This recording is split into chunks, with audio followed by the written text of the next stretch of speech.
Hey everyone, welcome back to my channel with another video. Here I am Audio.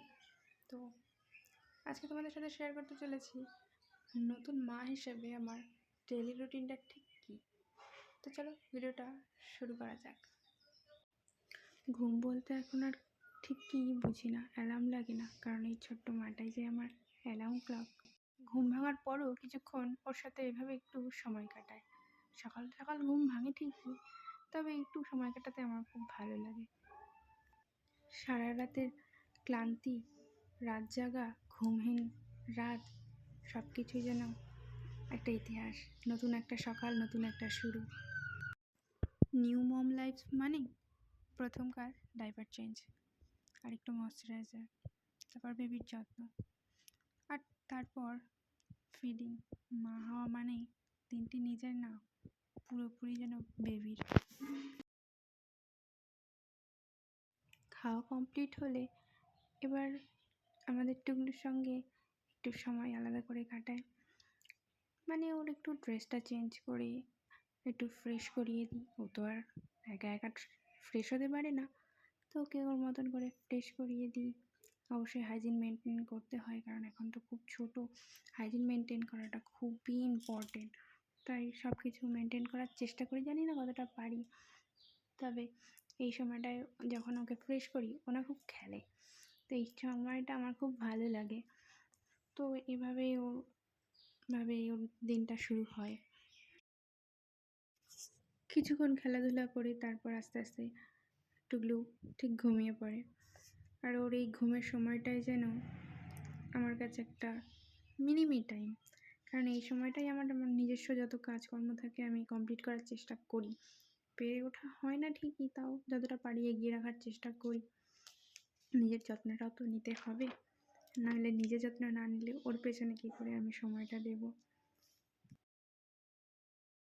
এরপর চলে আসি আমাদের বাড়ির আর এক অন্যতম সদস্য, ছোট্ট মানা। তাকে গুড মর্নিং বলতে, কারণ তাকে মর্নিং না বললে আমার যেন মর্নিংটা মর্নিং হয়েই ওঠে না। তো এই বাহানায় ওর সাথেও একটুখানি সময় কাটানো হয়ে যায়, আর ও খুব সেটাতে আনন্দ পায় যে আমাকে সবাই গুড মর্নিং বলে। অবশ্য আমরা কিন্তু নিয়মিত ওকে গুড মর্নিং আর গুড নাইট কিন্তু বলি। সারা রাত জাগার পরে এই গরম চাটুকুই এখন আমার লাক্সারি। আর হ্যাঁ, 90% সময় না এটা ঠান্ডা হয়ে যায়। অবশ্য যদি একটুগুলো ঘুমোয় তাহলে খেতে পারি। অবশ্য এই যে এক কাপ চা নিয়ে বসে সময় কাটানো, এইটুকুই সারা দিনের 24টা ঘন্টার মধ্যে আমার এইটুকু টাইম যেন আমার কাছে মনে হয় লাক্সারি, আমার নিজের জন্য একটু সময় পাওয়া। এই সময়টা আমি যতটা পারি আমার কাজ এগিয়ে রাখার চেষ্টা করি, কারণ টুকলু ঘুমোলে আমি আমার যত যাবতীয় কাজ আমি সেরে রাখার চেষ্টা করি, কারণ ও জেগে থাকলে পারে আমার কোনো কাজ করা হয় না, আমাকে আসলে করতে দেয় না। তাই জানালার রাতের যা যা জিনিসপত্র খাটে ছড়ানো থাকে সে সব কিছুর জন্য আমি গুছিয়ে রাখি নতুন করে। আর নতুন মায়েরা অবশ্যই আমার সাথে রিলেট করতে পারবে, যতই তুমি গুছিয়ে গেছি খাট পরিষ্কার করে বেবিকে নিয়ে শোও না কেন রাতের বেলা, কিন্তু আবার সেই ঘর কিন্তু অগোছালো হয়েই থাকে। তো আমার সাথে তাদের যে সব মায়ের রিলেট করতে পারছো অবশ্যই কিন্তু কমেন্ট করে জানিও। আর এরপরে আস্তে আস্তে দেখেছি এই মোজাটা এতটাই ছোট, মানে কি বলবো। তো এই মোজাটা দিয়েছে ওর এক দিদি। দেন এই ঝুড়িটা দেখতে পাচ্ছি, এই ঝুড়িটাতে যাবতীয় ওষুধপত্র এখানে থাকে, মানে এমার্জেন্সি সবসময় যেটা চলতে থাকে। তো এটাকে আমি একটু গুছিয়ে নিই। আগে ভাবতাম মাল্টিটাস্কিং কি, জানি। মা হওয়ার পর বুঝলাম আসল মাল্টিটাস্কিং ঠিক কী। অবশ্য আমার লাঞ্চের হেডেকটা নেই, রান্নাবান্নার হেডেকটা নেই, যেহেতু ফ্যামিলিতে সবাই আর রয়েছে, সবাই সেটা করে নেয়, আমাকে সেই দিকে তাকাতে হয় না। তার জন্য আমি ঘরের দিকটা আর নিজের বেবির যতটুকু প্রয়োজন, যা প্রয়োজন, নিজের যা প্রয়োজন সেগুলোই খেয়াল রাখতে থাকি। যতটা পারি নিজে নিজে করার চেষ্টা করি।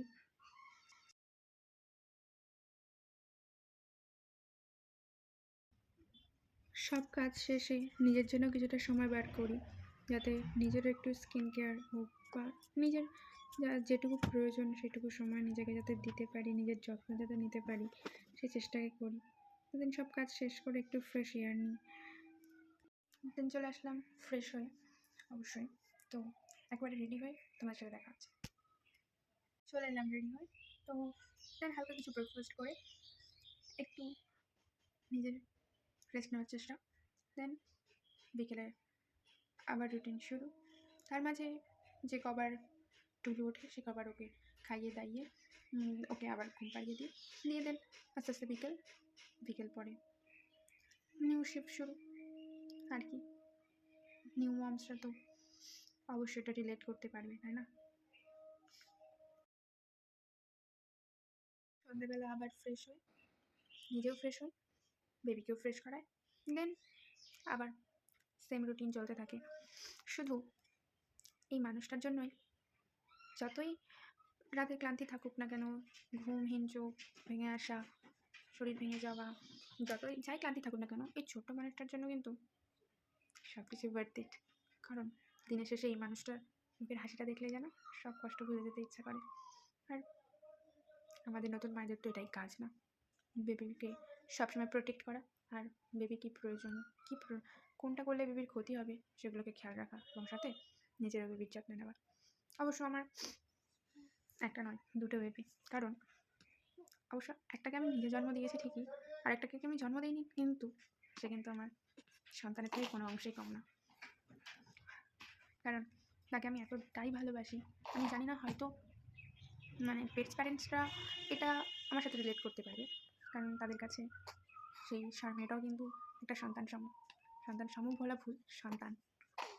তাই হতে পারে কিন্তু আমার সম্পর্কে ননদ, কিন্তু ও কিন্তু আমার মেয়ের মতনই, মেয়ের সম। ওই আমার কিসের মতন, ওই আমার প্রথম সন্তান শক্তি, সেটা একমাত্র আমি ওর কাছ থেকে পেয়েছি। তবে এই বিষয়ে অন্য একদিন কথা বলবো। আজকের ভিডিওটা তোমাদের কেমন লাগলো অবশ্যই কিন্তু কমেন্ট করে জানিও, আর একটা লাইক করেছি অবশ্যই। আর চ্যানেলে যদি নতুন হয়ে থাকে অবশ্যই কিন্তু সাবস্ক্রাইব করে দিও। আর thanks for watching, see you in the next blog, growing together, loving together.